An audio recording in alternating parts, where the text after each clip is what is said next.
Hello everyone, this is JD, CEO of Sight for White and White Sense. You know, sometimes you find yourself in a place you didn't expect. Right now, I'm in Birmingham, sitting in the middle of a visionary conference. And it hits me. There are charities all over the UK, just like ours, all working to make life better for people in the visually impaired community. I've been in workshops, Q&As, and discussions that have stretched my thinking. But more than that, I've been surrounded by people who care, really care about their communities. People who are passionate and want to make a difference.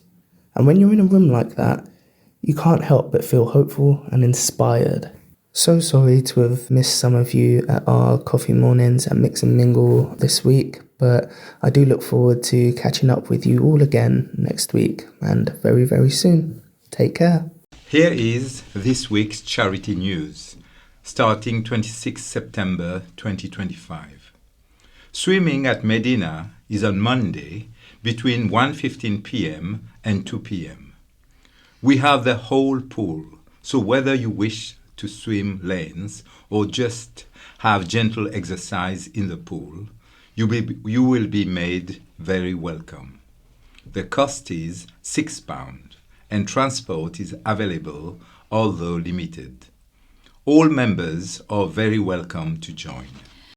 There will be no yoga until further notice due to volunteer unavailability. Coffee and chat is on Wednesday, starting at 10 a.m. until 11:30 a.m. The cost is £2 to include drinks and cake. Staff are on hand to help with any queries and to demonstrate equipment. Thank you to everyone who came along to our quarterly catch-up and feedback. It was great to speak to so many members and discuss future activities and events. Mix and Mingle is on Thursday at Millbrook House. We have a waiting list for this group, but if you are interested, please call the office to put your name down. Walk and Talk is on Friday between Gurnard and Cowes, weather dependent.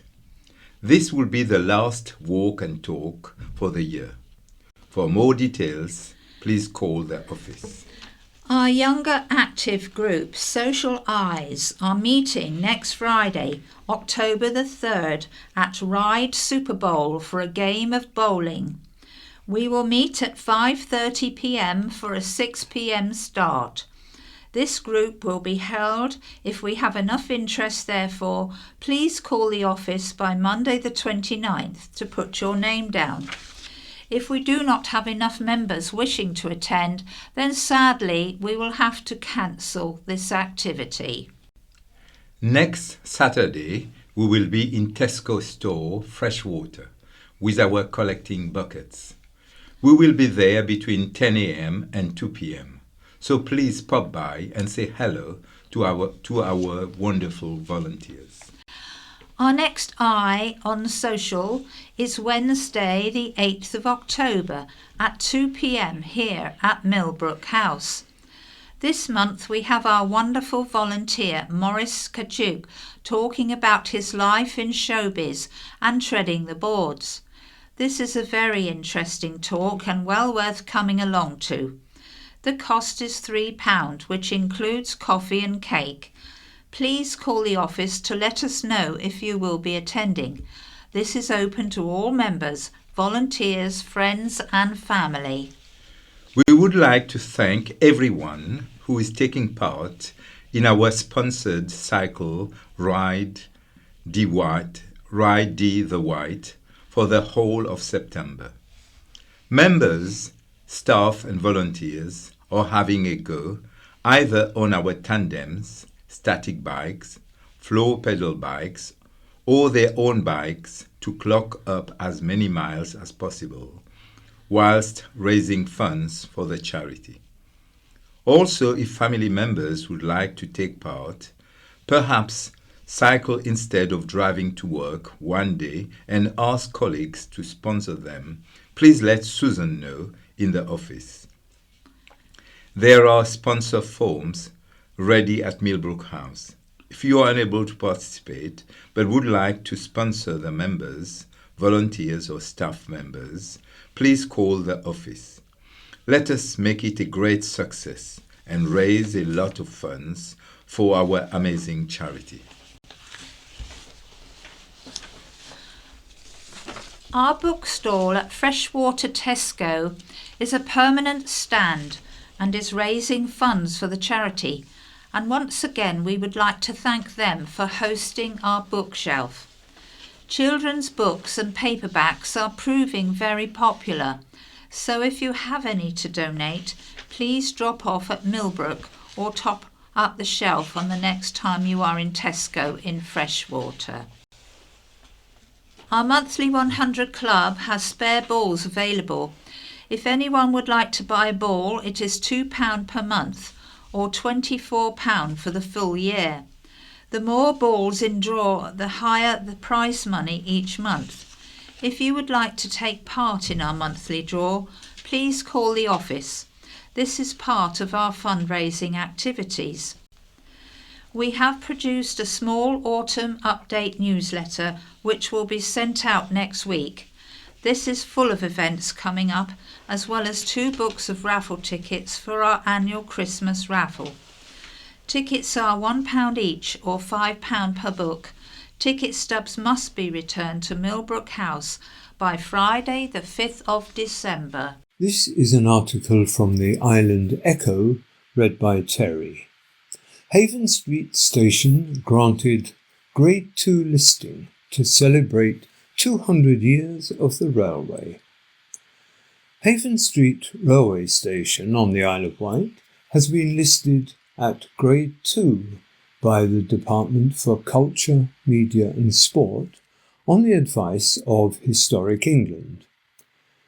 It is one of 7 buildings and sites newly listed in recognition of their historic and architectural interest and to celebrate 200 years of the modern railway. The Haven Street station we see today was built in 1926 for the Southern Railway, which had taken over the Isle of Wight Central Railway in 1923. It replaced an earlier station building and platform which were demolished. As a small rural station, it was designed to be single-manned, run by one railway worker, acting as both a porter and a signal machinery operator. The building has a combined signal box and booking office with an adjoining waiting room. A window in the partition between the signal box and waiting room enabled tickets to be sold directly to the customer. The station and line closed in 1966, but were reopened in 1971 as part of the Isle of Wight Steam Railway. It remains open today and boasts key features, including the lever frame, ticket counter, furniture, and the ticket window, which are believed to be original. Other listings announced today, that was last Wednesday, include Weybourne Station, Sheringham Station, Cleveland Bay, Woody Bay Station, Northbrook Road Overbridge, and Swanage Ending Shed and Turntable. These listings celebrate the 200th anniversary of the birth of modern passenger railway services, with the opening of the Stockton and Darlington Railway on the 27th of September 1825, an event which ultimately transformed the world. Heritage Minister Baroness Twycross has said, "These 7 dates are stunning examples of our railway heritage. They remind us how vital the railways have been for connecting people across the country, whether it's for business or pleasure. Listing all of these incredible sites is the perfect way to celebrate Railway 200 and shine a light on the role of railways in shaping our national story over the last 2 centuries. These listings will ensure they are protected and can be enjoyed for another 200 years. This is Den reading an article from the Island Echo. MP questions plans to give Hampshire Mayor power over island schools. Following reports that the government is planning to hand more powers to the new mayor for Hampshire and the Solent, East White MP Joe Robertson has written to the Labour Education Secretary, Bridget Phillipson, asking her to set out her intentions for young islanders' education ahead of a crucial council vote next week. First reported in The Guardian, the government has backed a Labour think tank report which draws up plans to give a proposed new mayor powers over island schools and hospitals. The article goes on to explain that an anonymous government insider has said the plans will be added to the English Devolution and Community Empowerment Bill, currently going through Parliament, via amendments. Powers over transport, policing and strategic planning have already been announced, together with the power to increase council tax with their own mayoral precept. Adding schools to this list of powers will shift responsibility for young people's education and schooling arrangements across the Solent to Hampshire. Isle of Wight councillors are set to vote on whether to approve the government's plans for a mayor next Wednesday, the 1st of October. In his letter, Mr Robertson asks the Education Secretary about her knowledge of the amendments and has invited her to discuss the impact this will have on the Isle of Wight. Mr Robertson said, "What is becoming clear is that the Hampshire-based mayor is going to become increasingly powerful over time, taking powers away from our own independent Isle of Wight Council. This is the very opposite of community empowerment. Isle of Wight councillors need to know what they are voting for next Wednesday. If the government cannot be straight with us, then councillors should reject the plan. We already know the Isle of Wight name is being replaced with Solent in the mayor's title. We also know that the mayor will be able to put their own charge on our council tax bills, and they will get power over trains, buses and roads, but not over ferries, despite Solent being in their title. This alone is enough to say no to government and renegotiate better terms. Now is a time for councillors to pull together and stand up for our island." This is an article from Isle of Wight Radio, read by Terry. Ventnor's Graben or Graben, I'm not sure which, I don't know quite how it's pronounced, to close for essential roadworks. Island Roads has confirmed that Newport Road in Ventnor, including the stretch known locally as the Graben or Graben, will close next month for essential improvement works. The road will be shut from Monday the 20th of October to Wednesday the 22nd of October, with the closure in place at all times. The project has been timed to avoid the busy summer season and to fall within the school half-term, meaning school transport will not be affected. According to the current schedule, crews will spend the first 2 days working on the Graben or Graben before carrying out improvements on another section of Newport Road between Lowtherville Road and Down Lane on the 3rd day.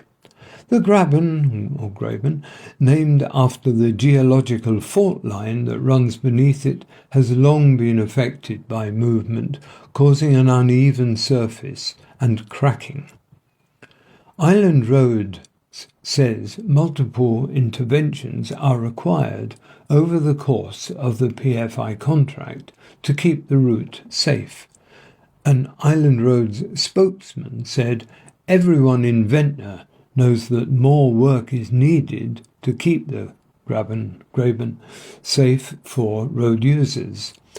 While it is impossible not to cause some disruption, we hope that by doing this work outside of both the summer season and school term time, we can keep inconvenience to a minimum.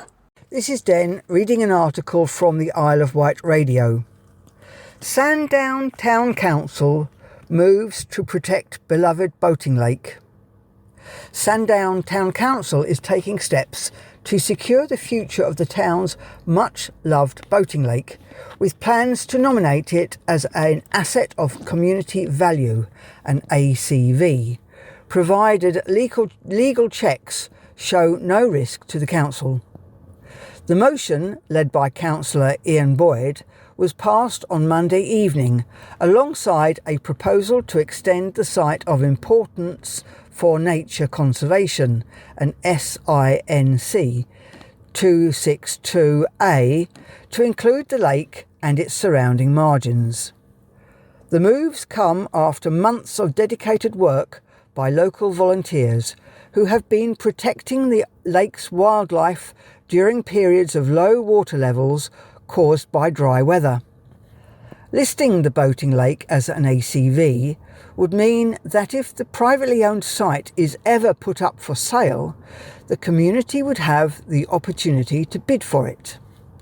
Meanwhile, SINC status highlights the area's importance for wildlife and strengthens protection in planning and land management decisions.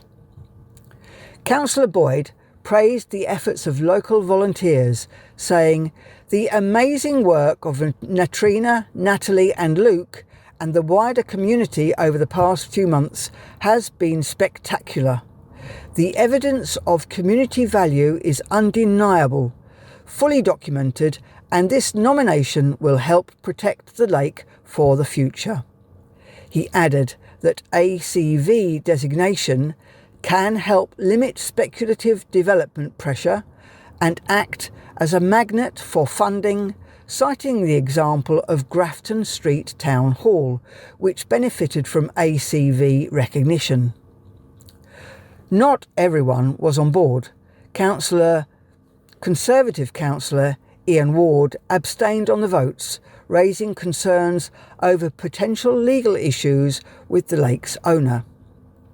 He explained, "The owner has development plans and is concerned that an ACV could affect the value of his land. We need legal advice before moving forward." Councillor Boyd, however, said he believes there is no reason to block a community-led effort to recognise and protect the lake, given the current pressures from potential development. This is an article from the Island Echo, read by Terry. Lloyds Bank to close Ryde branch in January, but new banking hub confirmed. Lloyds Bank has confirmed that its Ryde branch will permanently close on the 21st of January 2026, leaving the town without a single high street bank. The closure marks the end of traditional banking in Ryde. While Nationwide will continue to operate in the town as a building society, as will Yorkshire Building Society. The withdrawal of Lloyds means that customers needing services from a bank will now have to travel to Newport. Lloyds has been reducing its footprint across the Isle of Wight for several years, with branches in Shanklin, Bembridge, Cowes and Sandown already shut. The company has previously pointed to the decline in counter transactions and the increasing use of online and mobile services as the reason for these decisions. Ryde has been hit particularly hard by the retreat of major banks. Santander's Ryde branch closed in June 2019, with Barclays closing its doors in August 2022. Just a year later, both HSBC and NatWest closed in August 2023. Lloyds was the last bank standing, and its Union Street branch will now follow suit in early 2026.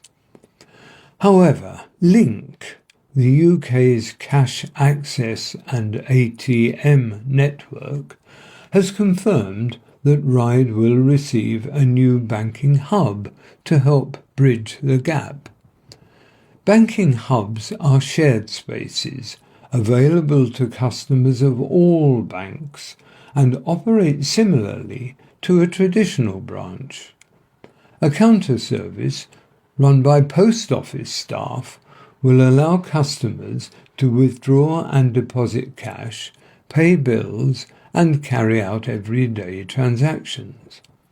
Private consultation rooms will also be available for more specialist support, with community bankers from different banks working on a rotating schedule. Chris Ashton, Chief Commercial Officer at Link, has said, "While more people are switching to digital banking and payments, we know that many people still rely on and choose to use cash. That's why we're delighted to recommend Ryde as one of 11 new hubs today." Ryde will be the second town on the Isle of Wight to have a banking hub, joining the one already operating in Cowes. The facility will be delivered by Cash Access UK before Lloyds closes next January, although the exact location in Ryde has not yet been confirmed. Good morning, I'm Val Rutherford Jackson. This is the 26th of September 2025. Good morning, I'm Gerard. The first story, new ferry service set to launch by Liam Chorley. A new state-of-the-art Isle of Wight ferry service is launching next week. The exciting news comes from Quay to Quay in conjunction with Yarmouth and Lymington Harbour Commissioners. The passenger service, which will run between Yarmouth and Lymington, is set to begin operations on October the 2nd. Quay to Quay's aim is to offer great capacity and customer choice across the route, together with an improved overall customer experience. To meet this end, the company says it has a state-of-the-art 15-metre catamaran passenger boat called Kraken, which has both enclosed and open accommodation and capacity for over 100 passengers. Magnus Gunderson, director of Quay to Quay, said, "As someone who lives close to Lymington, it becomes clear to me that there is a real need in the area for an alternative ferry service crossing. This is a very exciting opportunity. We have worked tirelessly on this to get the service right, and it is a real credit to the commissioners of both Yarmouth and Lymington and all those involved to have achieved what we have in a short space of time. We now look forward to the service beginning operations and providing additional passenger choice. For more information on the service and to book tickets, visited quay2quay.co.uk. Richard Quigley, Isle of Wight West MP, said, "It's great news that Kraken is finally able to commence passenger sailings. Competition in the cross-Solent transport market is very welcome, and this offers islanders even more choice. I wish the operators every success and hope residents of Yarmouth and further afield will support the new service. The service will start with an initial timetable between Yarmouth Harbour and Lymington Town Quay, running Monday through Friday, moving to a full service over the coming months. For more details about the service, go to lowercasing quay2quay.co.uk. Houses you can rebuild. People you can't replace. These are the words of Phil Newton, who had to flee from his property after a large fire broke out in Shanklin yesterday morning. Multiple fire crews responded to a fire at a bungalow in Shanklin on Upper Hyde Lane, with appliances coming from Shanklin, Newport, Ventnor, Ryde, and East Cowes. Firefighters are using hose reel jets and a safety jet to tackle a fire which started in a garage and spread to a bungalow roof. The fire started in a garage belonging to Hank Somberg, 63 years old, before spreading to his bungalow and Phil's adjoining property. It was Phil's daughter, Leslie Ann Newton, who saw the fire and alerted Hank to it.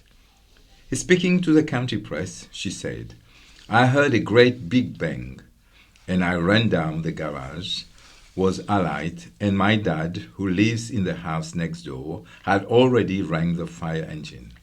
I shouted to the firemen to say my dad was in the house still, and they got my dad out. It was pretty scary. There was so much smoke. 4 or 5 fire engines later. It's out, thankfully. The fire engines were here quick. They've done an amazing job." Hank, whose garage was gutted by the blaze, was at work at the time, but his lodgers warned him. He said, "I was just coming out when the fire brigade was behind me, and I turned left and then they turned right. I did not know they were going to my property. I will put in an insurance claim and see what happens. I can't do anything about it. It's unfortunate." An incident commander at the scene said the fire started in Hank's garage and spread into the roof space. "What has caused it, we don't know at the moment," he said. Phil added, "I saw the smoke and it got a bit thicker. So I looked out the window and saw the smoke coming out the garage. We rang the fire brigade and the explosion happened. Something went up. There's a gas boiler in there and everything. Other than that, they were here within a few minutes. It was a question of, is everybody's all right? Houses you can rebuild, but people you can't replace." Primary School earns 5 good Ofsted scores by Rufus Pickles. Much needed improvements have resulted in a primary school being awarded 5 good Ofsted ratings. Inspectors visited Honey Hill Primary School on July the 15th and 16th and noted an inclusive and friendly environment with pupils behaving and achieving well. In a turnaround from a requires improvement overall effectiveness grade in September 2022, the primary is now marked as good across its quality of education, behaviour and attitudes, personal development, leadership and management and early years provision.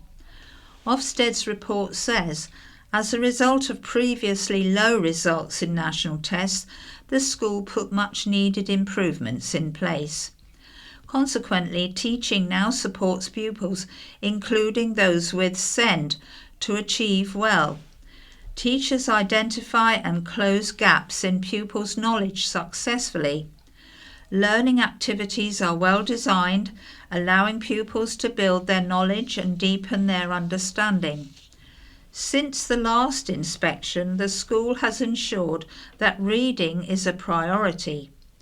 The report also describes sport at the school as an integral part of pupils' experience, pointing to its range of trips to local places of interest and on the mainland, and commended assemblies delivered by visiting authors and emergency services.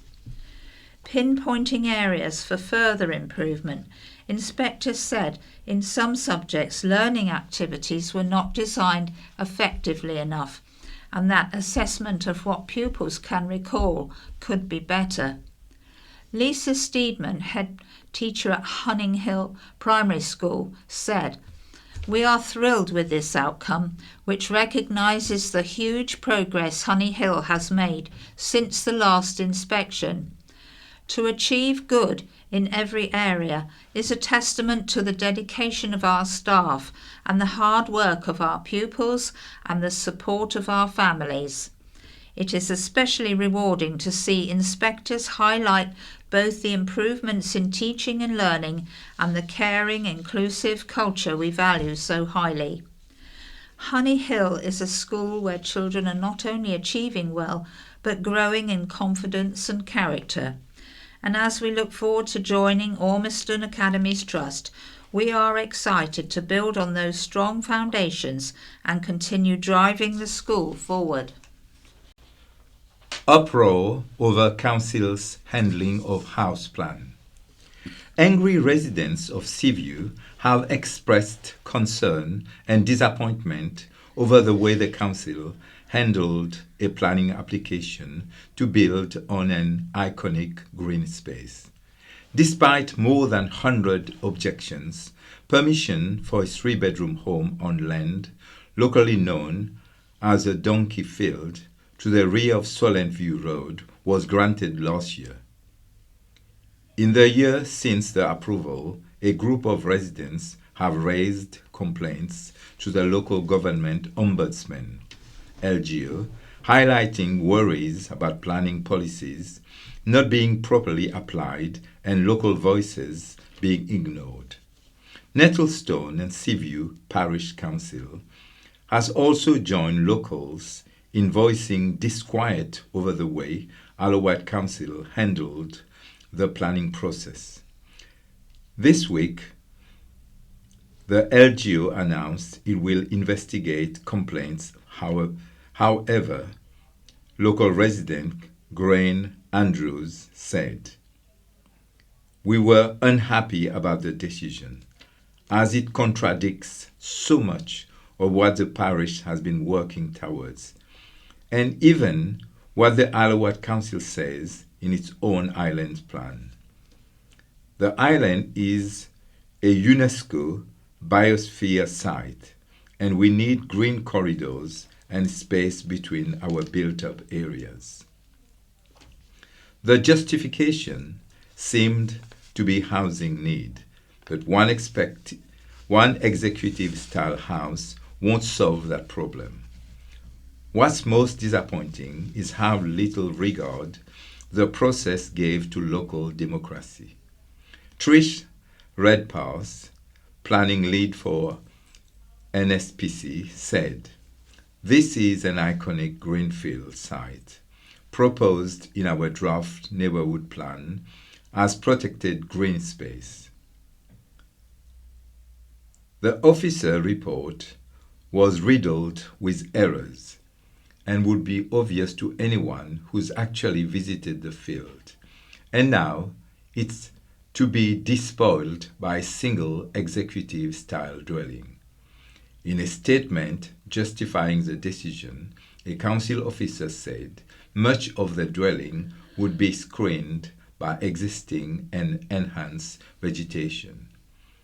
Officers consider that the proposed scheme will result in a quality development that would respect and enhance the established character of the site and surrounding area, and would not result in any adverse impacts on the nearby street scene or character and appearance of the wider area, the statement said.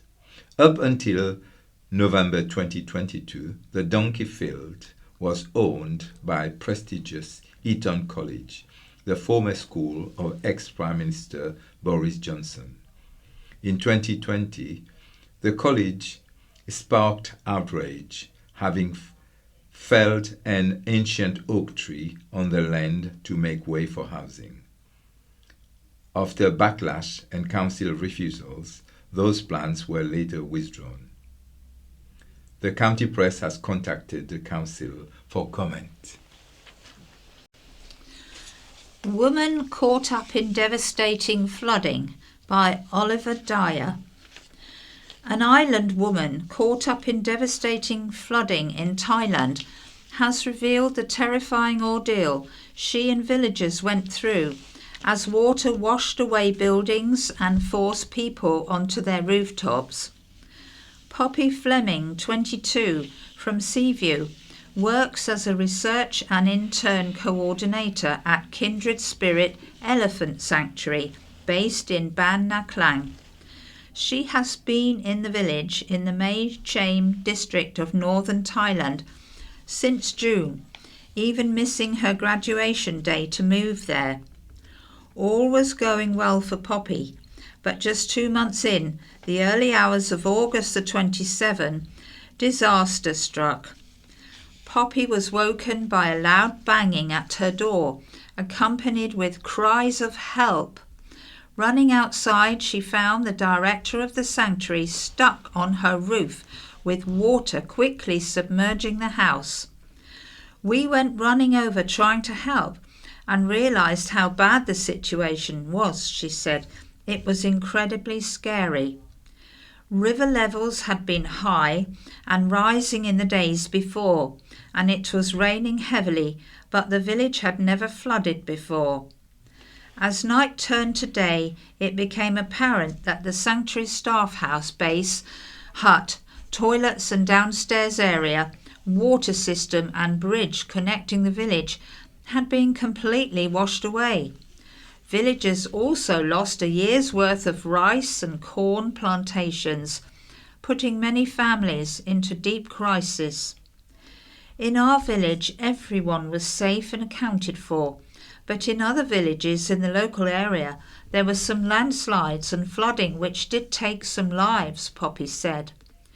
She said the elephants higher up in the mountains were unscathed, but other animals like buffalo, cows, pigs and chickens were sadly lost. To make matters worse, in the last week, the village was hit again, with the path to the elephants and the road out of the village both badly damaged. She said it has been very much all hands on deck, and in the aftermath of the August devastation, the whole community banded together to clear the path to the rice and the cornfields and to build a bridge.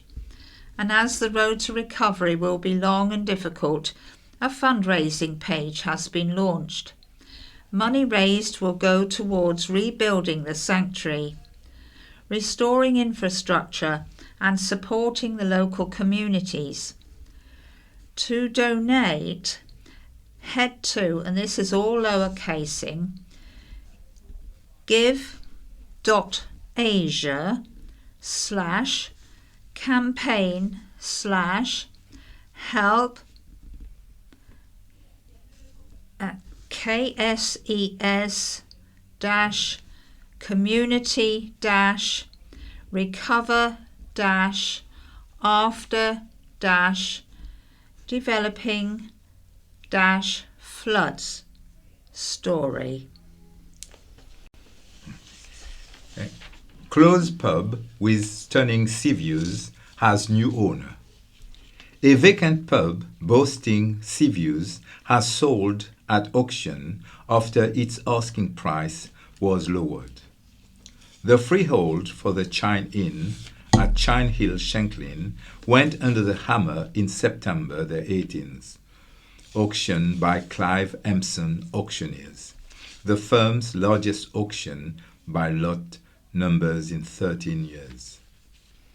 Previously listed for auction at $450,000, the pub's original asking price was dropped by $100,000.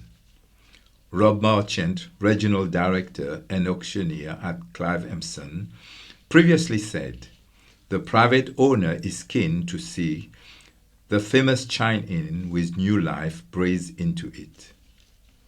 With its new guide price of $350,000 to $380,000, the pub, which offers views across the English Channel, attracted 30 bids.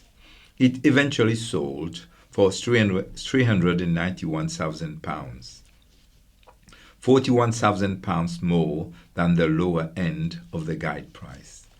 Joint auctioneers were Arthur Wheeler estate agents. The ground floor of the pub offers a former commercial kitchen to the rear of the building. A mix of internal and external seating areas give it potential to be real tourist magnet, auctioneer said. Nearby is Shanklin Chine, Ye Old Village, and Big Mead Recreation Area. On the first floor, there is extensive owner staff accommodation, which has undergone a partial upgrade and refurbishment, but the works require completion. The site boasts a traditional public house layout with a main bar and several distinct areas of seating, beer store and kitchen. Do as we say, not as we do, by Tilly Walder. The Isle of Wight Council had told owners of a number of Grade 2 listed buildings in Ryde to carry out repairs within 10 weeks, or they may face court. Among those targeted is an elderly cancer patient who was left in tears after receiving an enforcement letter. The letter, dated September the 3rd, claimed the council had jointly been identifying unkempt properties affecting the area. Officers visited the property on July the 2nd, but it is understood they made no attempt to knock on the door or speak to the resident before sending threats of legal action. While private owners are being ordered to act swiftly, the town council has left one of its own listed buildings to rot. In an open letter defending his neighbour, James Brotherton pointed out that Vectis Hall on Melville Street, a Grade 2 listed building, has sat derelict for more than a decade. It was purchased by Ryde Town Council in 2020. Mr. Brotherton wrote an open letter to the two councils about his neighbour's situation. He said she is a pensioner who's living on a state pension with no savings and currently is receiving treatment for breast cancer, among various others, of health issues. I find it disgusting. Without any other contact, you send a letter like this. I have reached out into the community to see if anyone can help with the repairs. The house in question has been in poor condition for at least 10 years, but no attempt has been made to check on it or its owner until this letter was sent. Other residents have also been hit with enforcement letters, with one flat owner said to be expecting to face a bill of almost £40,000. Local businesses have stepped in to support the elderly resident, offering materials and labour to carry out the work that the council has demanded, although following Mr. Brotherton's intervention, the deadline has been extended until next spring. The Isle of Wight Council said it had since reached out to the homeowner and worked together to agree on a supportive and practical way forward. A spokesman added, "We always aim to approach these matters with understanding and respect, and while we are taking action in respect of prominent buildings, we are also engaging with owners of smaller properties." He added that the letters were intended to encourage owners to engage with the council, but accepted they did warn that legal action with one route open to the council. Both councils said they were working together to address the condition of Vectis Hall, but gave no timescales when work would be carried out. However, critics say the message is clear.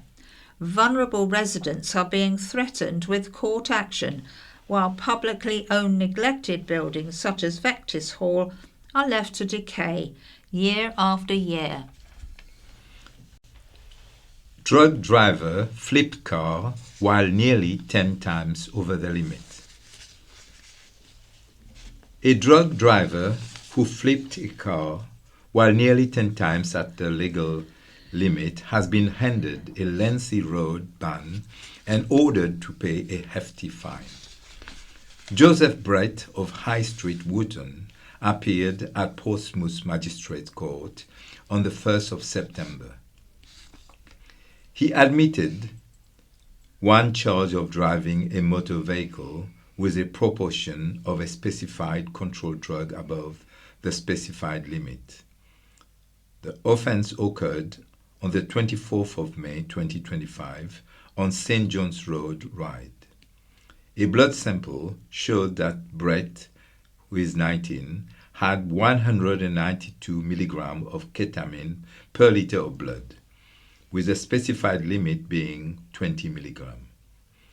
A warrant had been issued for Brett's arrest earlier this month after he failed to appear in court.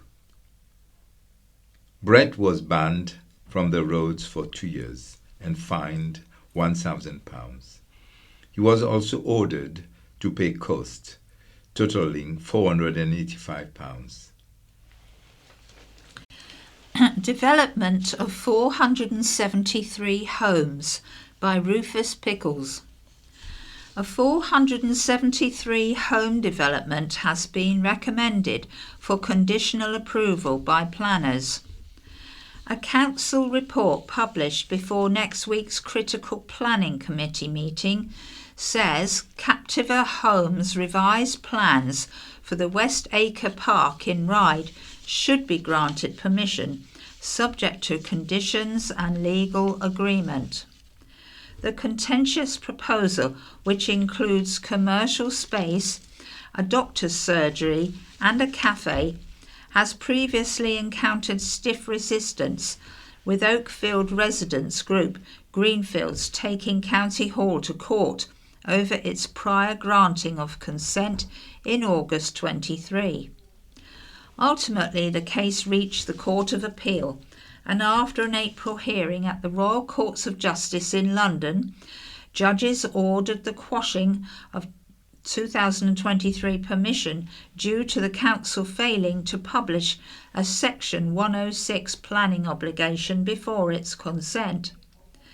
The new Planning Committee report says the benefits associated with the delivery of housing, the creation of jobs, the provision of land for a new doctor's surgery, and the provision of public accessible areas of open space are considered by officers to continue to provide socio-economic benefits to the island. The development would provide wider substantiality benefits to the community that outweigh the flood risk, and the development would be safe for its lifetime without increasing flood risk elsewhere, and where possible will reduce flood risk overall. It sets out planning obligations including a $1,507,033 financial contribution for a highway works, 2 public rights of way, 35% affordable housing provision, and a related affordable housing scheme, and payments to the Solent Protection Area. Councillor Michael Lilly, the Liberal Democrat representative for Ryde, Apley and Enfield, said, "My position and the position of my residents has not changed in that we oppose this application. The material objections have not changed, and over the last few years, due to climate change, have become stronger. This application takes away the last direct nature corridor in Ryde that links the shoreline to inner countryside, eradicates the last agricultural land in Ryde, threatens Ryde lowland in the north of the town to flooding and damaging, and Ryde's sewage system, which is leaking and over capacity. The application has also consistently failed to address the road infrastructure that's needed. County Hall's Planning Committee will meet at 4 p.m. on Tuesday." Blaze at derelict hotel. Works on a derelict seaside hotel are underway by the council, a spokesman who said it is under regular review. Fire crews attended the Esplanade Hotel in Sandown on Sunday to tackle a blaze. Police confirm an investigation has been launched to establish the cause of the fire. Painting and other remedial works are being carried out on the site of the hotel after the landowners were served a Section 215 notice in February. The Alawad Council said the works were started within the 6 months requirement on the notice. A spokesperson for the council said, whilst the compliance period has now passed, the council's planning environment team is working with the building owner to obtain compliance. The ongoing remedial works are being monitored closely by the powers available to the enforcement team or under regular review. Councillor Ian Ward of Sandown South said the council policy for buildings on the esplanade require any developments to be used for tourism. He said, I'm trying to get the policy change. Our tourism will not sustain big hotels like that anymore. If we can change that policy, then it opens up to so many different options. Several people have given evidence to say it's not viable anymore.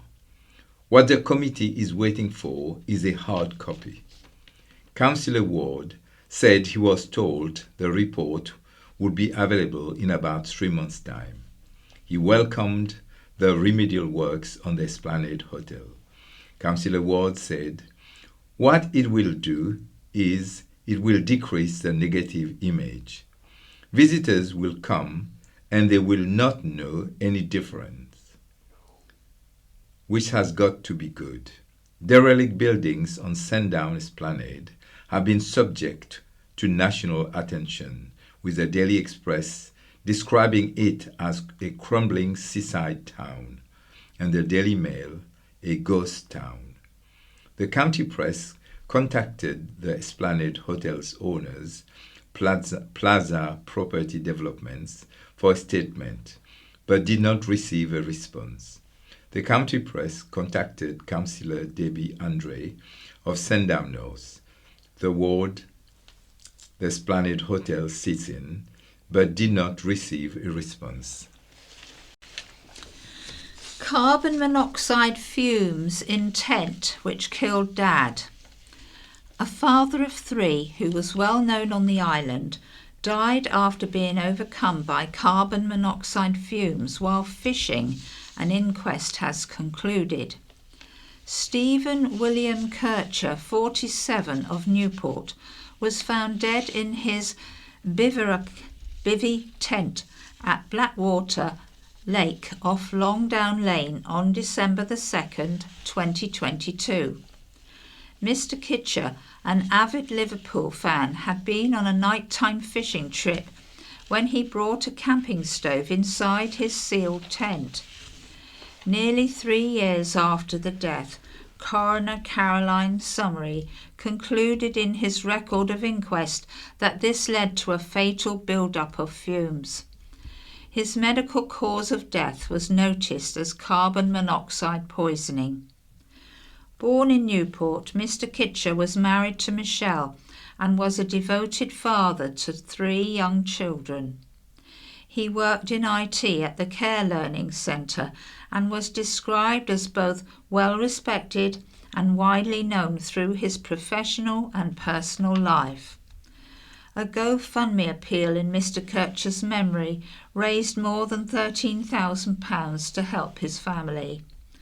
Although the coroner decided there was no public interest in holding a public inquest, Mr. Kircher's death clearly highlights the dangers of using stoves and burners inside enclosed or poorly ventilated spaces.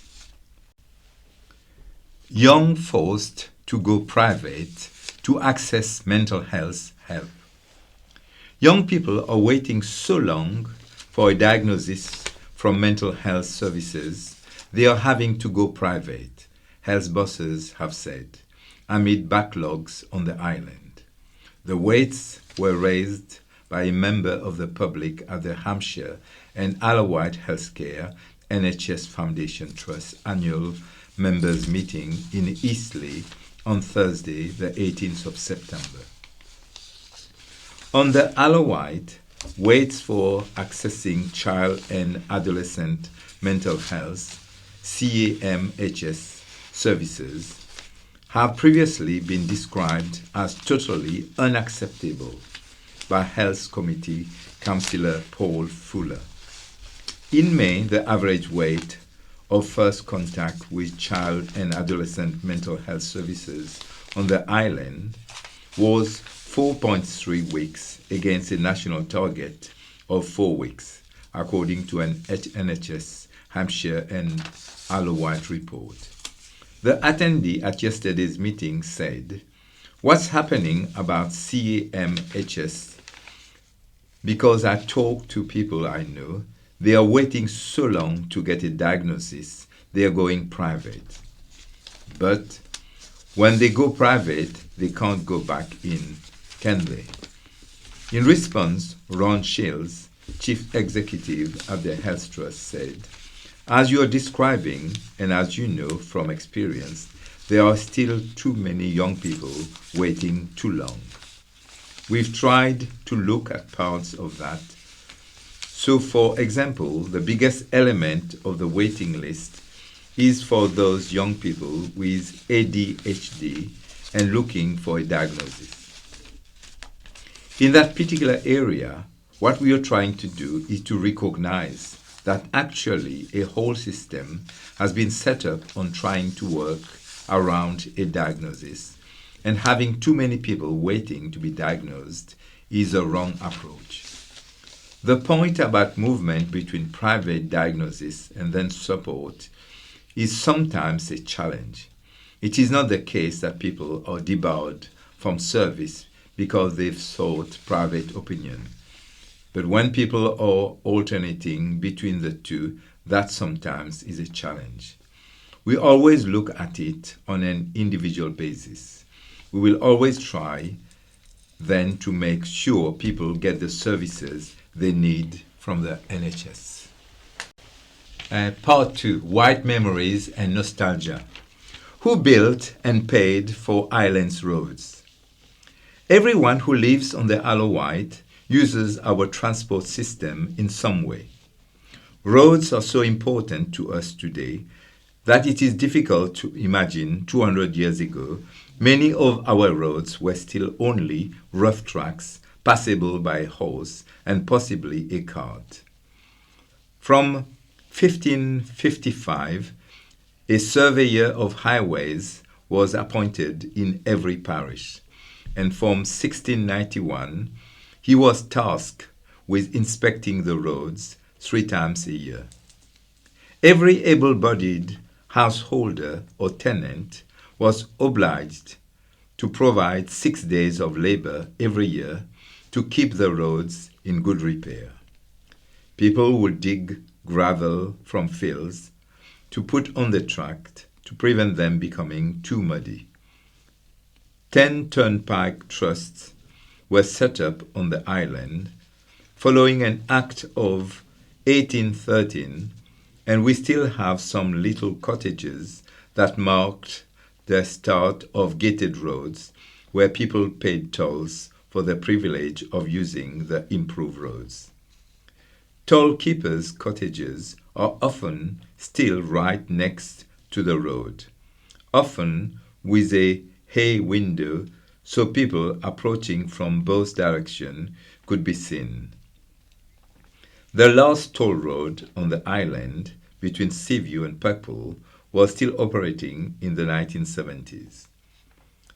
That had not been a turnpike road, but a private drive locals paid for the privilege of using. Much detailed research into the island toll roads, much by Alan Stroud, can be seen on the Isle of Wight History website. It was not until 1888 that the responsibility for the road system was given to the newly formed county council. Our taxes could then be used to repair or rebuild the cart tracks. The roads were muddy in the winter and dusty in the summer. All old houses had a boot scraper outside the front door, often built into the wall. Even the Queen's entrance to Whippingham Church had its boot scrapers. Did the Queen use them? We know she walked from Osborne to church with Prince Albert on occasions. It was not until the 1920s that tarmac started to be applied to the roads. The recent heavy rain is once again causing damage to the present tarmac as heavy forces the underlying gravel stones to fly from even the small cracks, soon creating potholes. Knowing how thin our road surfaces are, should there be a limit on the axle weight of the lorries coming to the island? Island Roads repair our ferry access roads only to have to do more repairs within a few months. Omnibus services started on the island in Edwardian times, and many people still rely on this form of transport. How much is it now subsidised by the county council, especially every time we use a senior bus pass? Can the council continue to afford such costs without more government assistance? There was a small Southern Vectis bus crossing the Medina via the floating bridge, linking East and West Cowes in the 1990s. The transport plan will be in place until 2050 and will also consider rail and ferry transport. What improvements can the council suggest, and what improvements can in fact be implemented in that time? Why not send your ideas as a letter to the editor for the letter pages? Send to lowercasing editor@iwcp.co.uk. We need better terms before backing Mayor Deal. Public information from Joe Robertson, MP for Isle of Wight East. Next Wednesday, Isle of Wight councillors face a hugely important vote which will set the future course of our island for a generation. They will decide whether to agree to the government's plan for a new combined mayoral authority for Hampshire and the Isle of Wight.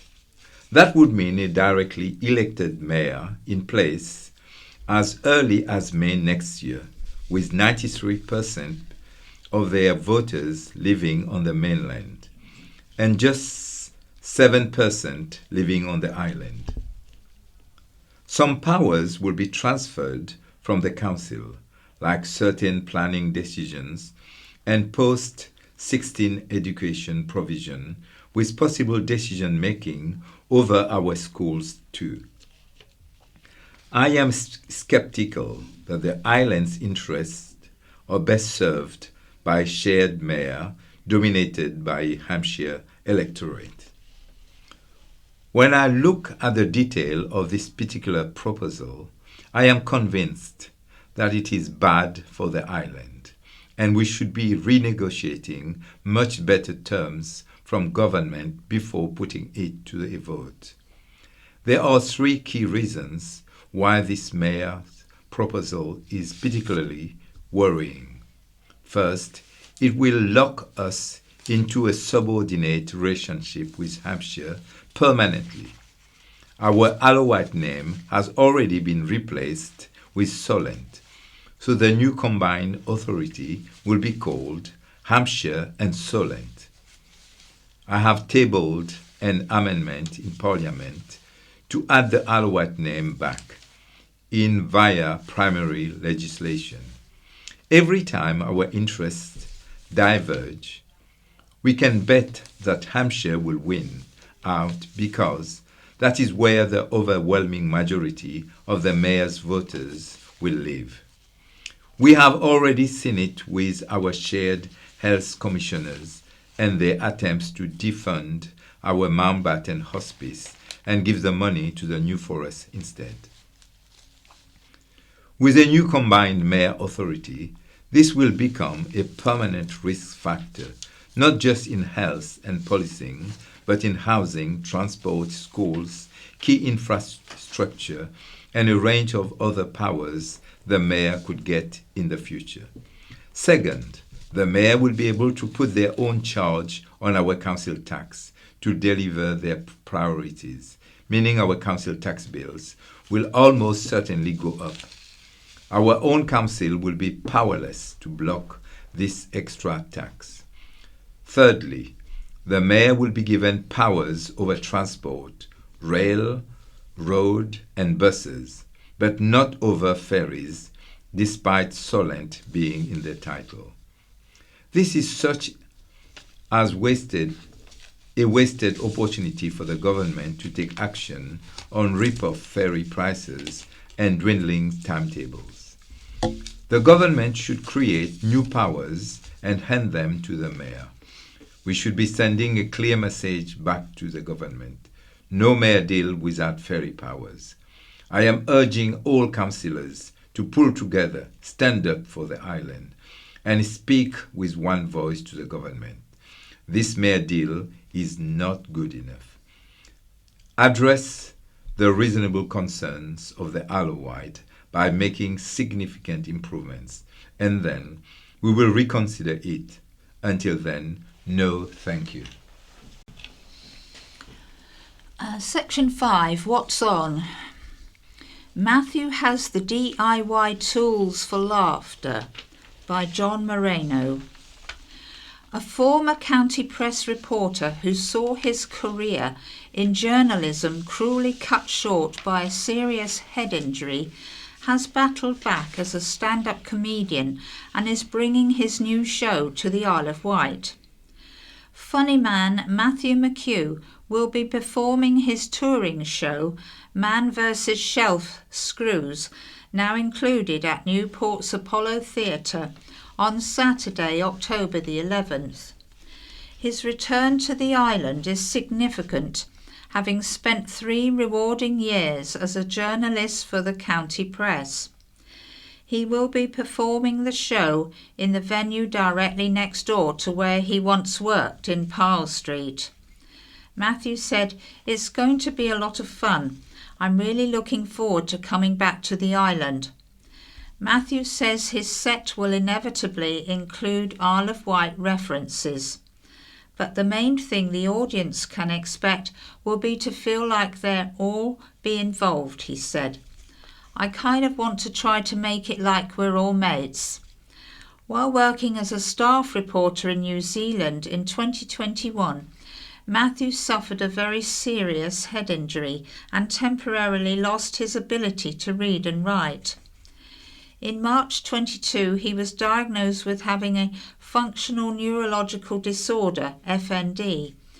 It meant I had intermittent trouble reading and writing, poor memory, and very poor conversational skills, he explained. I still suffer with these symptoms today, but less severely. His condition saw his career as a journalist crumble. FND caused him to lose his job at a renewable energy trade magazine and miss out on a life-changing opportunity with international news channel CNN in Hong Kong. To rebuild his cognitive function, Matthew turned to comedy and acting.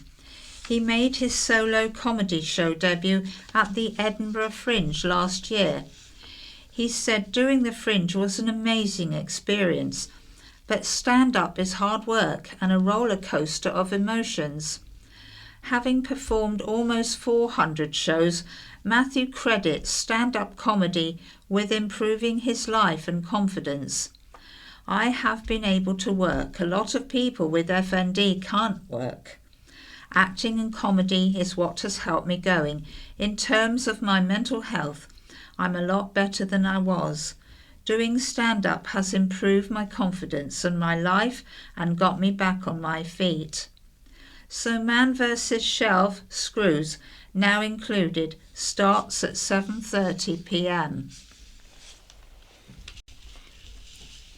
Actor shares Alowite memories ahead of visit. The first really lovely holiday I had was on the Alowite, said celebrated actor Larry Lamb ahead of a visit to Cowes next month. As part of a UK tour promoting his debut novel, the Gavin and Stacey star will take to the stage at the Island Sailing Club for a Medina bookshop event on Wednesday, the 22nd of October. Larry, who has also appeared in EastEnders, will be in conversation with Medina Bookshop's Paul Armfield about All Wrapped Up, a story offering behind-the-scenes look into the film and TV industry.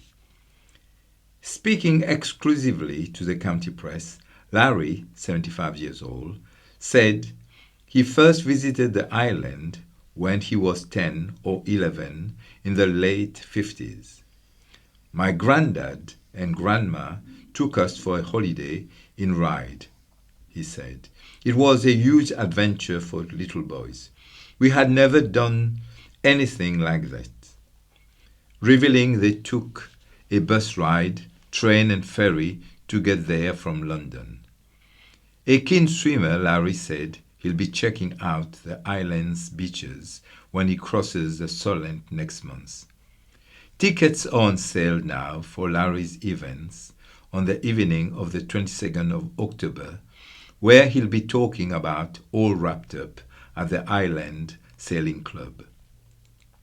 Released in April, the book follows a first assistant director attempting to shoot a movie amidst troubles on the Caribbean island where they are filming.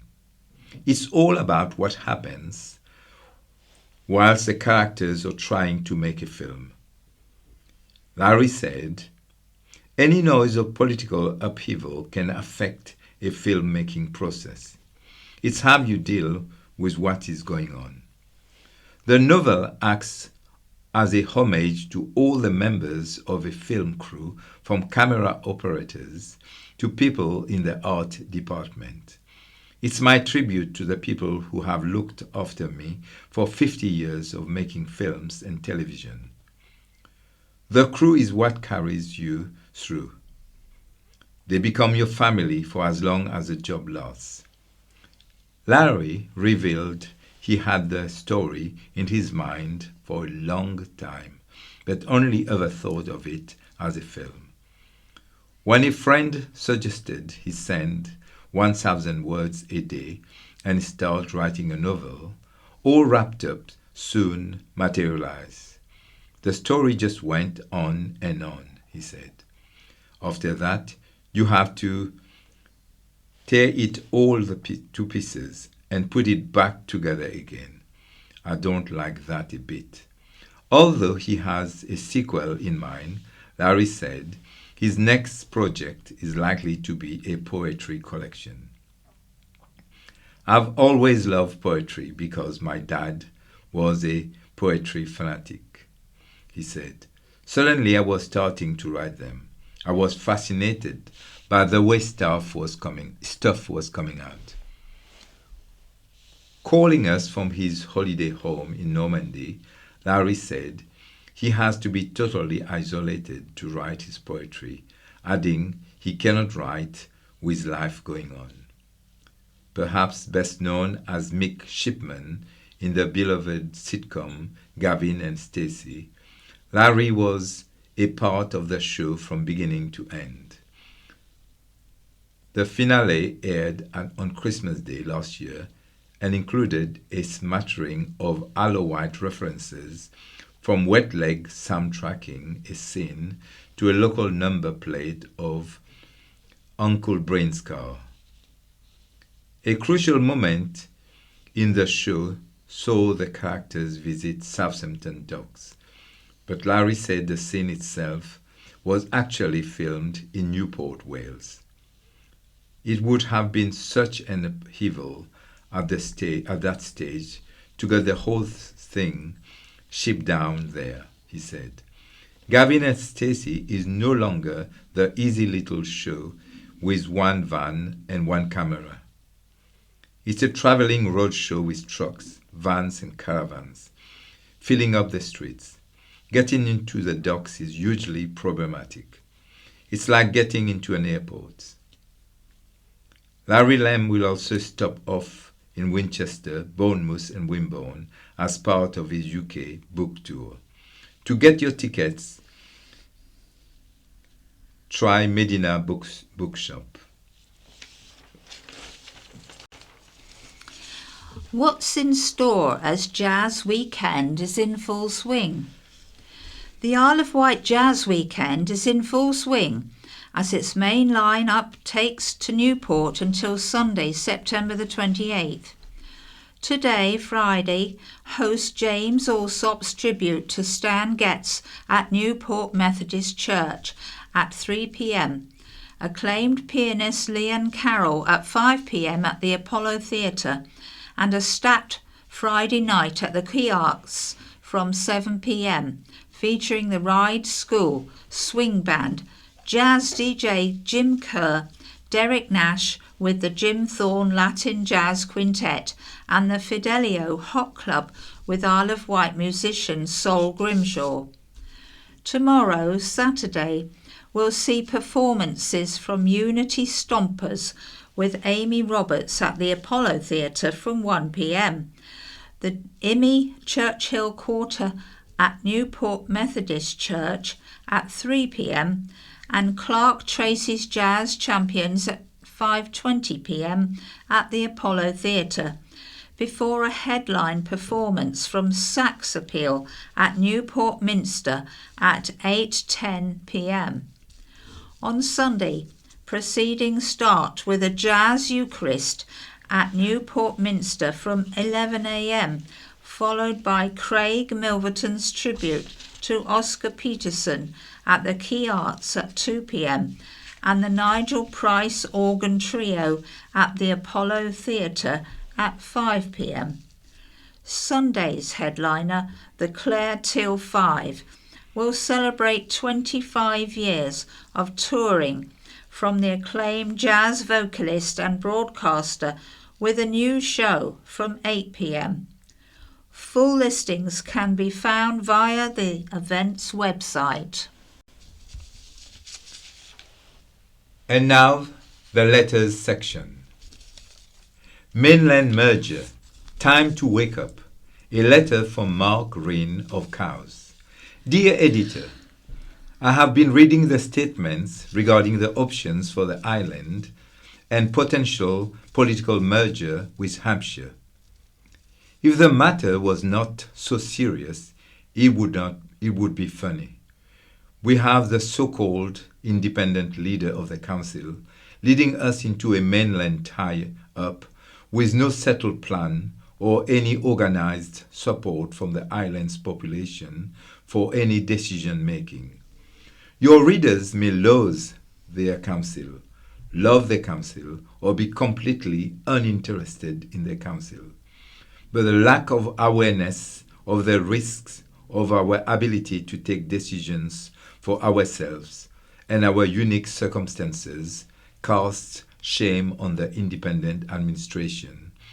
The recent policy debacle at full council only underlines the point. The large cuts proposal to funding for Mountbatten from the Mainland Health Authority should serve as an early warning to us all of the challenges that Isle of Wight will face if it becomes a small part of a largely mainland authority. A mainland authority that will still have no direct control over our ferries. Time to wake up. The Poor Can't Enjoy the King's Gift by Edward Lyon in Sandown. As Edward VII gave Osborne House to the nation, what gives English heritage who administer it the right to refuse everyone in the nation the right to even walk by it on a coastal path. Poor people who are citizens but cannot afford English heritage membership or the enormous entry fees have no chance whatsoever to enjoy Edward VII's gift to them. Is that fair? Surely the very least English heritage can do is to allow everyone to walk near it on a coastal path. Conundrum. A letter from Marianne Rumans, Bembridge. It rather confused me. Popped into my local chemist last week to order my repeat medication. To be informed by the assistant that one now must go to their local surgery and leave the ticket prescription in a box. The prescription will be viewed and approved and then returned to the chemist, who will in due course contact the patient that the prescribed medications is ready for collection. As I found this bizarre, I inquired why this change, a new NHS ruling to save the use of unnecessary hoarding of unused drugs.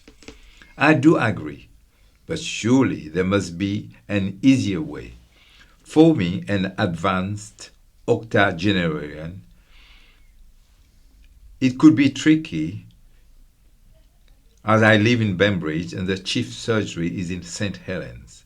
I am contemplating retirement from driving owing to costly insurance and age. The local number 8 bus is one per hour. Perhaps other readers could suggest solutions, bearing in mind Bembridge houses many of us elderly folks. Has the Prime Minister delivered on his promises? By Paul Knocker from Bembridge. I was shocked to read the letter from Anne Grant, that's CP 19-09-25, attacking Nigel Farage for his 2-day trip to America to give evidence to a congressional committee on free speech, after which he had a brief meeting in the Oval Office with the President. In referring to any missed days in Parliament and serving constituents, Anne Grant might have paid more attention to our Prime Minister and his priorities. Keith Starmer did 9 trips abroad during his first 3 months in office, clocking up a bill for taxpayers at £700,000.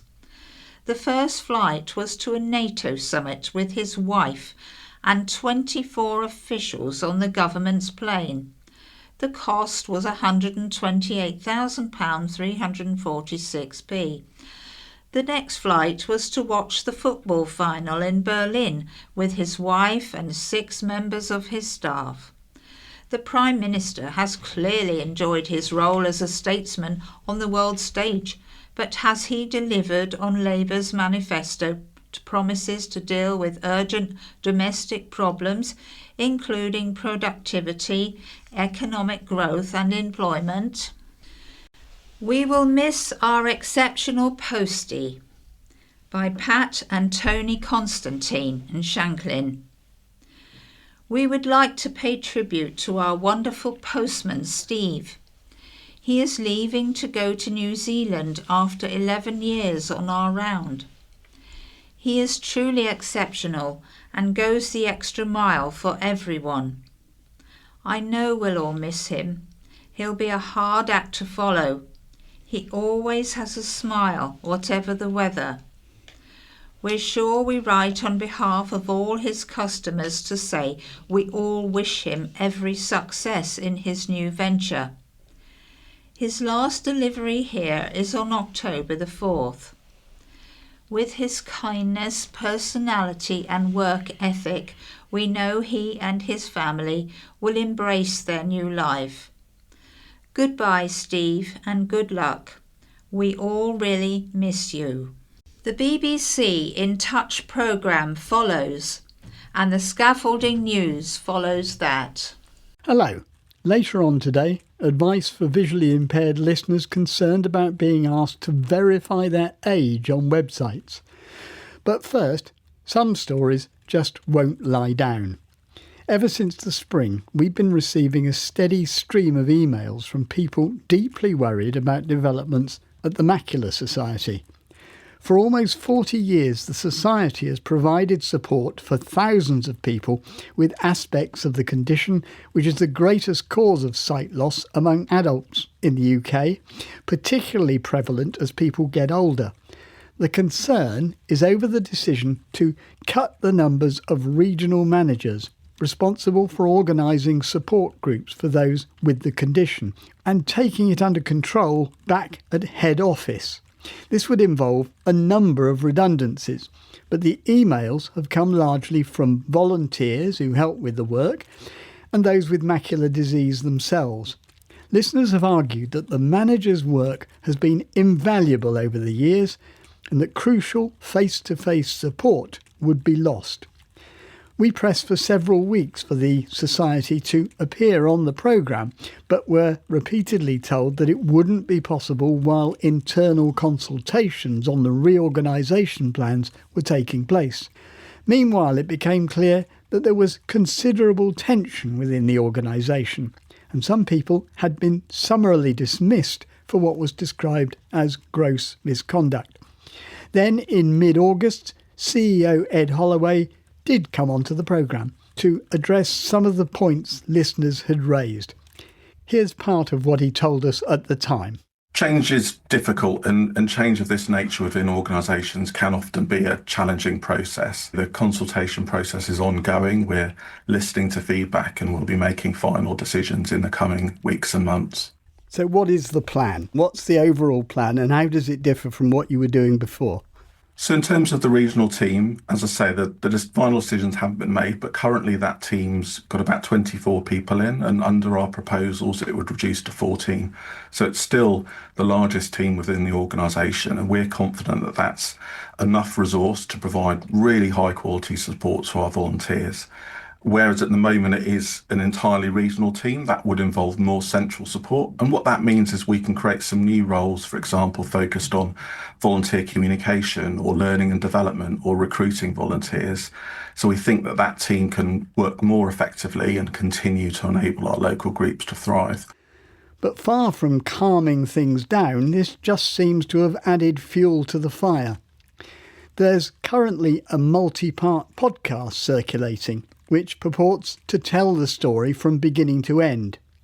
We've chosen not to rely on this because we felt that we had reliable sources of our own. It also appears only to tell one side of the story. In any case, we don't need to rely on it because listeners have continued to contact us in large numbers. And I've also been talking directly to a number of those within the organisation, including some of those who've lost their jobs, one of whom you'll hear in a moment. But first, these are reactions from listeners, read by our colleagues. All the points raised were met with the same platitudes we've been hearing since the changes were announced 4 months ago, and we're no further forward in discovering the real reasoning behind the proposed changes, nor how it's going to work in the future. The CEO continues to assure members of the Society's support for those living with macular conditions, and yet appears unaware or even concerned that services are breaking down. The general feeling of abandonment is palpable. I am a volunteer with the Macular Society and have been for 11 years. I run a successful peer support group in our local town. The regional manager has been an enormous support to us in setting up the group originally. The reorganisation of the society as planned will decimate the regional manager support for the peer groups. Groups will fail and the donations for the society will be reduced. I am far from alone in my anxieties about Mr. Holloway's vision for the society and feel that In Touch needs to highlight the way he's ripping apart all the great work which has been done in the past. Why has the Macular Society pressed the self-destruct button? I became a member after I was diagnosed with a genetic eye condition at the suggestion of my ophthalmologists, as it was apparent there was no support from the NHS available. The group has been very successful and we have been able to support many other people with eye conditions. This has only been made possible by the invaluable support of our regional manager with her lifelong experience and willingness to run the meetings when we are not available. Without her help, we will not be able to run the group on our own. And it was with great sadness that at our last meeting, we had to break the news to our members that we would be closing the group at Christmas. I feel sickened by the whole mess and feel very sorry for the people the Society was set up to help and has now abandoned. Messages from John Ward, and before that you heard from Jean Ellis and Tricia Sturgeon. There were many more. Sue Drew is one of those who was sacked for gross misconduct. She's been telling me about the events of the past few months from her point of view. I am a regional manager and I cover Central East England, which is 6 counties. Just explain how you heard that your role was at risk. So my team, we were in a planning meeting for what we were going to achieve this year. We came out of that meeting and we all had an email from Ed Holloway, the CEO, and that was the 31st of March, saying that basically that unfortunately some jobs would be at risk due to a restructure. And then I think it was 5 days before there was a meeting with us to discuss it. What was your reaction to this? I mean, shock. I think we all felt there was change needed in the charity, but we didn't all think it would be entirely on our team because, you know, without saying that we're wonderful, we are the people on the ground. We're the ones out there that have the contact, face-to-face contact with people, hospitals, ECLOs, all of those networking relationships.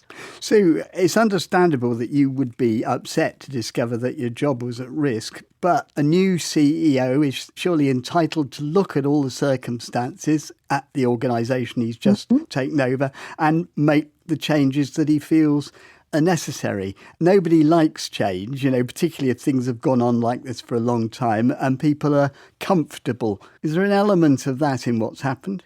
I don't think so, because we were hoping the change would be good.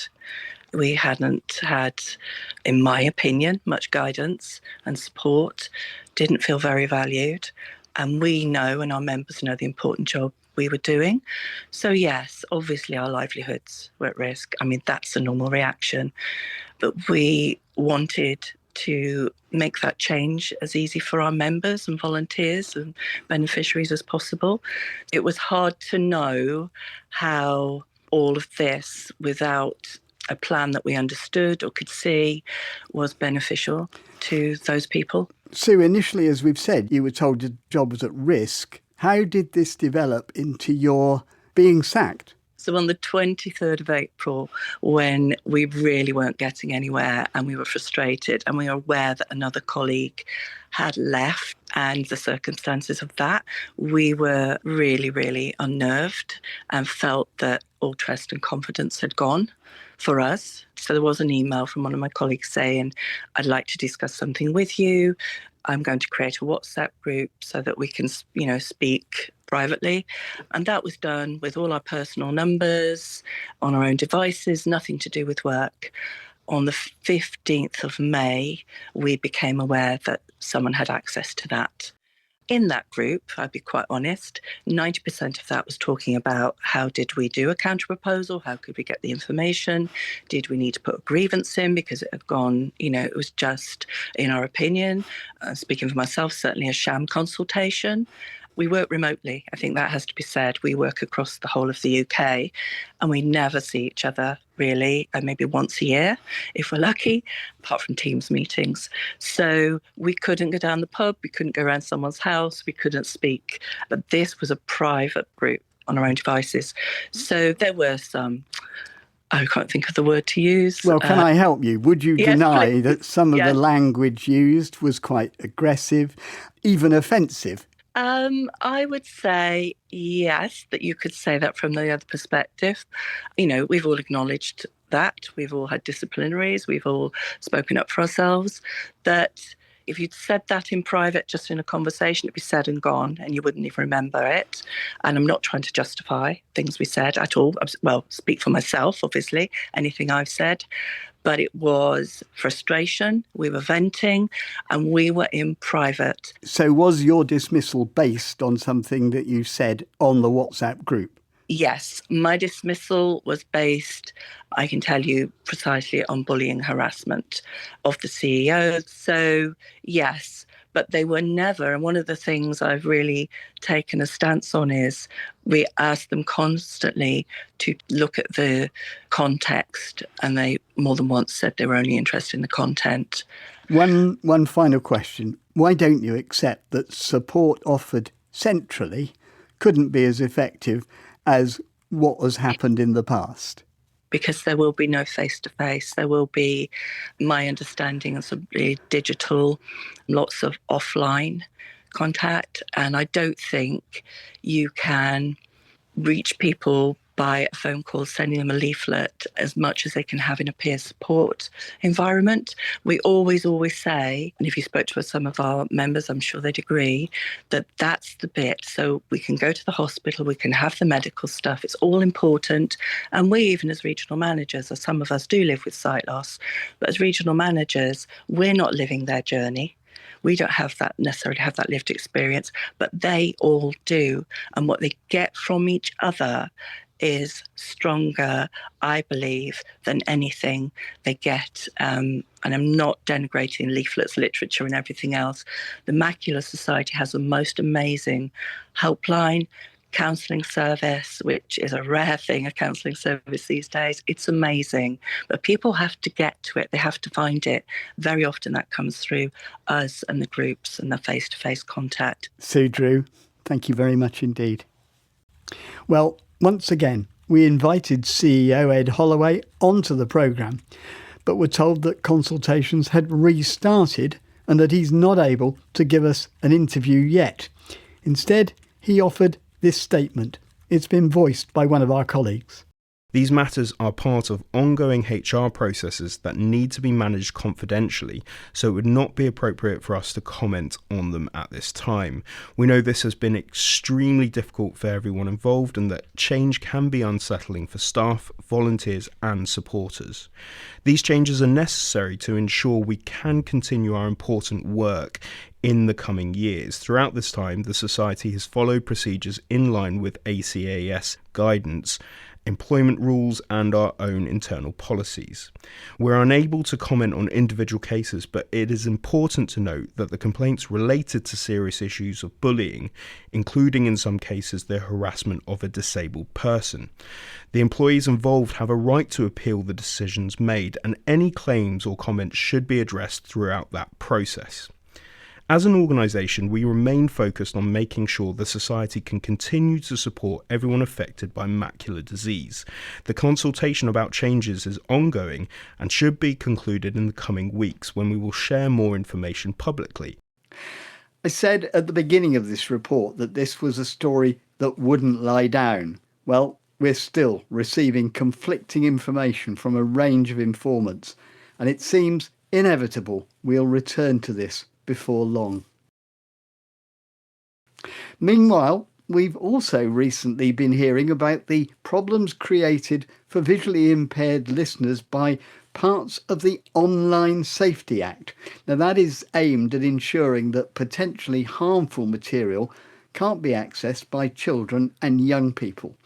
But listeners have been telling us how the methods used for age verification under the Online Safety Act are very difficult for them to use and effectively excludes them from platforms they should have a perfect right to use. IT and data lawyer Matt Johnson was the person who first drew this to our attention. I'm interested in politics, I'm interested in social issues, and I go on Reddit a lot, Discord as well. And a lot of this stuff was suddenly gated. They said, you can't access this, you have to verify your age. The main ways that they say to do that is take a picture of your ID or put a camera to your face and we'll do facial recognition tech to estimate your age. Both of these are quite obviously problematic from a visual impairment perspective. Not all of us are great at camera photos and positioning and etc. And if you don't manage it, if you don't get the lineup absolutely correct, they will just kick it out. Well, we've since heard from Ian Corby. Ian is Executive Director of the Age Verification Providers Association, which does what it says on the tin, offering to provide some advice about how such difficulties would be dealt with.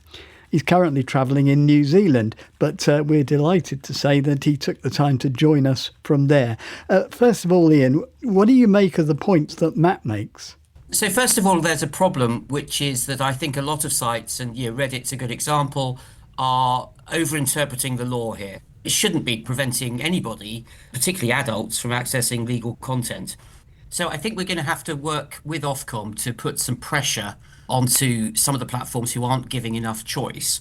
But if you have choice, then some of the methods are actually pretty straightforward to use if you're competent on the internet day to day. So we can use, for example, just your mobile phone number or your email address, because you'll probably have used that in the past for what you might think of as adult-like activities. So taking out a mortgage or checking interest rates. And with enough sort of data points that say you've done that in the past, then we're allowed to infer that you're an adult with a high enough degree of confidence that Ofcom will accept that. Also, Matt said that he had trouble, and he's very tech savvy, I can tell you, he had trouble uploading his passport. Yeah, so this is why I think we need to move as quickly as possible to reusable and interoperable identities. So you can download a separate app on your phone, which is a digital identity, from which you can just share your age. And there's a number of them available, Yoti, Lucidity, and they will allow you to just prove your age very simply without having to, go through that process again and again. You might need some help the first time you do it. So what we need to do is find a way that allows you to reuse the same check across every website or app you want to go to. We've actually built that. It wasn't quite ready for the go live in July when all these new rules came in, but you will see over the next 6 months the whole industry cooperating to create this interoperability through a non-profit company we've set up. And I think we're at the peak pain point, and going forward it should get a lot easier. One other point I did just want to make is if you don't have the actual ID that you need to start the process, we do have a sort of age verification of last resort, as it were, and that's through professional vouching. So somebody who is a doctor or a teacher or somebody else of standing in the community can just vouch for your age, and you'll get given a plastic card that you can then use for creating a digital proof of age. That's done through the PASS scheme, the Proof of Age Standard scheme, which is operated sort of at arm's length, but is effectively a government body, and they set the standards for that. Right, well, that is all very helpful. I'm sure there are other things, but there's only so much we can fit in. I think we should say Ofcom have told us that if you do wish to complain about the accessibility of an age verification service, you should first report it to the provider in question, but you can also report it to the regulator by calling their customer contact centre, and I'll give you that number, 0300 123 3333. Lots of threes. Ian Corby, thank you very much indeed. Thank you, Peter. That's it for today. As usual, let's have your questions and comments. You've heard in today's programme just how much we value them for shining a light on a whole range of subjects. Email in touch at bbc.co.uk, or you can leave voice messages on 0161 836 1338. From me, Peter White, and producer Beth Hemmings. Goodbye. Scaffolding and skip news. The 26th of September 25. Good morning. I'm Valerie Rutherford-Jackson. Scaffolding, the Newport area. 1 to 8 Malthouse Court. 121 St James Street. O2 Shop Holyrood Street. 7 St Thomas Square, Providence Corner Building, Pyle Street and Town Lane elevations. Ryde area, St Mary's Catholic Church, 55 High Street. Ex Barclays Bank, 7 High Street. Ryde Opticians, Union Street. 7 South Street. 9 South Street, The Heron, Union Street, 4D Spencer Road, The Sloop, Wootton, 5 High Street, Bembridge. Ryde area skips, 26 Quarry Road. Nelson Place, 3 Quarry Road. The Cowes area, the Portland Inn, Worsley Road, Gurnard. 25 Clarence Road, East Cowes. The Cowes area skips, 62 York Street. Shanklin area, Nationwide, Regent Street. Shanklin Conservative Club, 6 Palmerston Road. 39A High Street. The Ventnor area, Old Town Hall Court, Albert Street. 17 Church Street, Ashley Villa, Hamborough Road.